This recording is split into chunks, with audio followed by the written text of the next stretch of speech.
अतीक अहमद पर आज कोर्ट का फैसला आना है, जिस पर बात करने के लिए हमारे साथ उमेश पाल की मां मौजूद हैं। माता जी, आज फैसला आने वाला है, किस तरह का इंतजार था? काफ़ी लंबी गाड़ी बीत गई। बेटा हम कहा तो रहे ना। देखिए 16 साल से लड़का लड़ रहा था, पहले मर्डर हुआ, उसको 18 साल हो गए। लड़ाई लड़ते लड़ते पहले अपहरण किया, लड़ाई लड़ते लड़ते जब अंतिम फैसला आया, फैसला पहले मेरे बेटे का मर्डर कर दिया। तो अब तो शासन प्रशासन के ऊपर है, अदालत के ऊपर है, क्या फैसला करती। अब हम तो मांग रहे हैं कि उसको फांसी की सज़ा हो, लेकिन जो फैसला वहाँ से होगा वही तो हम सुनेंगे। क्या किसी बात का डर है आप लोग की? उम्र कैद की सजा होगी कि वो कैसे होगा? उम्र कैद की सज़ा हो, वो तो जेल उसका घर है। इतना उसके पास अथाह नोट है कि वो नोट के बल पे सब कुछ कर सकता है। उसके गुंडे थे, आज 4 मारे जाएंगे वो फिर 10 बना लेगा। उसके पास गुंडों की कमी नहीं होगी। अब मेरा तो बस यही कहना है, जैसे आखिरी फैसला आ गया था और मेरे बेटे को मारा, साथ में 2 गनर मारे गए। उसने काली कोट खाकी वर्दी का इज्जत नहीं किया तो उसको फांसी की सज़ा होना चाहिए, ताकि जैसे मेरे औलाद को मारा है, जो 2 मारे गए वो भी तो औलाद है, किसी के भाई बहन है, किसी के भाई हैं, किसी की माँ है, किसी की बीवी है। तो इसलिए मेरा तो यही कहना है कि जैसे ये इन लोगों की फांसी हो, तो जो गनर मारे गए या मेरा औलाद लुटा है उस सभी को संतुष्टि शांति मिलेगी। तो माता जी, कल आप अतीक आया, प्रयागराज की जेल में आया, उसके चेहरे पर जैसे यूपी में घुसा, कहा किस बात का डर है, तो क्या डर खत्म हो गया है? उसके ना बेटा, उसको तनी से डर नहीं है, एक पैसे का डर नहीं है। वो दिखावटी कला करता है। डर, अगर डर होता, गाड़ी के साथ साथ उसकी बहन लगी हुई है, उसका वकील लगा हुआ है, उसके रिश्ते, ये सब कुछ बात नहीं, कुछ नहीं डरा। ये पूछ रहे हैं, मुख्यमंत्री योगी आदित्यनाथ जिस तरह से कार्रवाई किए हैं, 1 महीने से ऊपर हो गया, तो क्या परिवार संतुष्ट है सरकार की? अब बेटा जो वो कर रहे हैं कानूनी तौर पे जो हो रहा है, हमको मुख्यमंत्री जी पर पहले भी उम्मीद था, आज भी उम्मीद है। अच्छा, अखिलेश यादव लगातार समर्थन में कर रहे हैं अखिलेश का, अतीक का, तो क्या कहेंगे? हम अखिलेश यादव को फिर कहे, आप लोग सब लोग हैं, एक ही चक्कर का है, उसी बार बार दोहराते हैं। अभी हमने बोला नहीं, सुना क्या? क्या क्या बोला मैं? आप लोग सब लोग एक साथ ले लीजिए बयान। हमने यही कहा ना कि भाई मुलायम का पाला हुआ ये है अतीक। जब इसका पाला हुआ गुंडा आज सगल घूम रहे हैं, तो अखिलेश तो उसका पक्षपात लेगा, इसलिए कि उसको तो पार्टी बनाना है, इसलिए वो अपने गुंडों को पूरे को पालेगा। हमारा ये लास्ट सवाल है, अगर क्या उसके शासन में, मायावती के शासन में राजू पाल मायावती के टिकट से लड़ा था और मारा गया था, उस समय अगर मायावती थोड़ा सा कड़ाई करी तो ये पता चला उसका ब्लाउज चिर गया, उसकी साड़ी फट गई, मायावती सीधा गई। आज वही मायावती उसको, औरत को टिकट, तो हम ये सब नहीं है।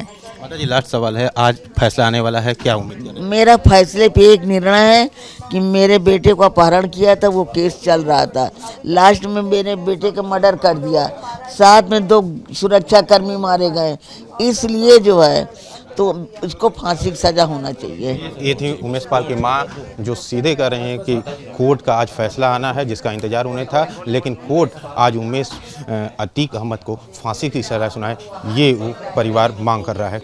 उमेश पाल अपहरण केस में आज कोर्ट अपना फैसला सुनाया जा रहा है, जिस पर बात करने के लिए उमेश पाल की पत्नी हमारे साथ मौजूद हैं। जय जी, आज फैसला आने वाला है, कितना इंतजार था इस फैसले का और क्या? मैं बस यही फैसला चाहूँगी कि उसे फांसी की सज़ा सुनाई जाए। उससे उसको उम्र कैद की सज़ा बिल्कुल नहीं, उसे फिर से फांसी की सज़ा सुनाई जाए। फांसी की सज़ा होगी तभी, जब वो ख़त्म होगा तभी उसके परिवार के लोग, चाहे वो पत्नी हो, चाहे बच्चे हो, चाहे जो भी हैं, गुर्गे हों, सबका अंत होगा फिर। नहीं तो अगर ये बच गया तो ये कल को हम लोगों की भी हत्या करा सकता है। क्या सरकार, योगी जी तो लगातार कार्रवाई कर रहे हैं, माफियाओं को मिट्टी में मिलाने की बात कर रहे हैं, तो उन पर विश्वास नहीं है? नहीं, विश्वास पूरी तरह से है, लेकिन ये आज जो फैसला है न्यायालय के पास गया है। मैं बाबा जी पे सब कुछ छोड़ दिया था कि बाबा जी मेरा सब कुछ देख रहे हैं, लेकिन मैं आज ये न्यायालय पास है तो न्यायालय महोदय से मैं विनती करूँगी कि वो जो है इनको कड़ी से कड़ी सज़ा दे, कड़ी की मतलब फांसी की सज़ा दे, उन्हें कारावास ना दें। किस तरह का डर व्याप्त है अतीक के को लेकर आप? देखिए अभी तक वो जो है जेल में था, साबरमती जेल में और रायबरेली जेल में, दोनों जन थे। वो दोनों चक्रव्यूह चलाए, वहाँ से बैठे बैठे अपने बच्चों को लॉन्च किया, लॉन्च करने के बाद मेरे आदमी की हत्या करवाई। मैं ये जान रही हूँ कि वो जब जेल में रह के हत्या करा सकता है, जेल में रह के रंगदारी कर सकता है, जेल में रह करके सारी चीज़ें वो प्रक्रिया कर सकता है, पैसे कौड़ी सब से, ज़मीन उमीन सब से।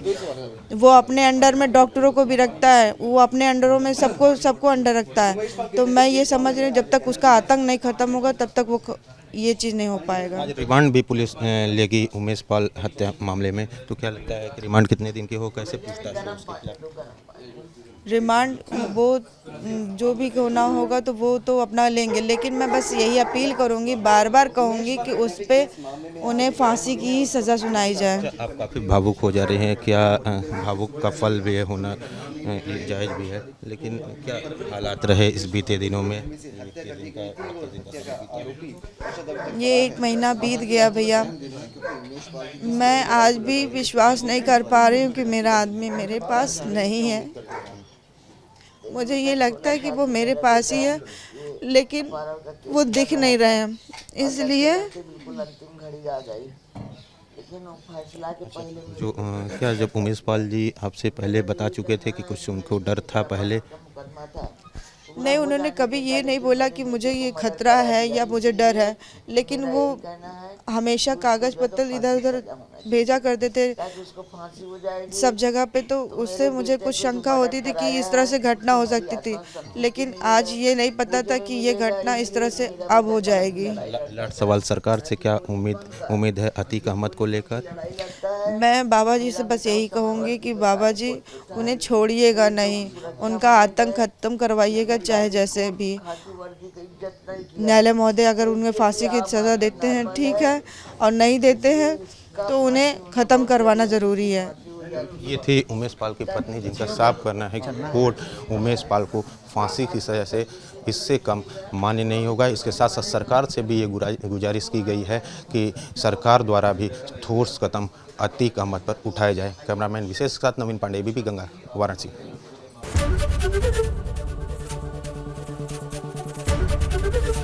एबीपी गंगा, खबर आपकी, जुबान आपकी।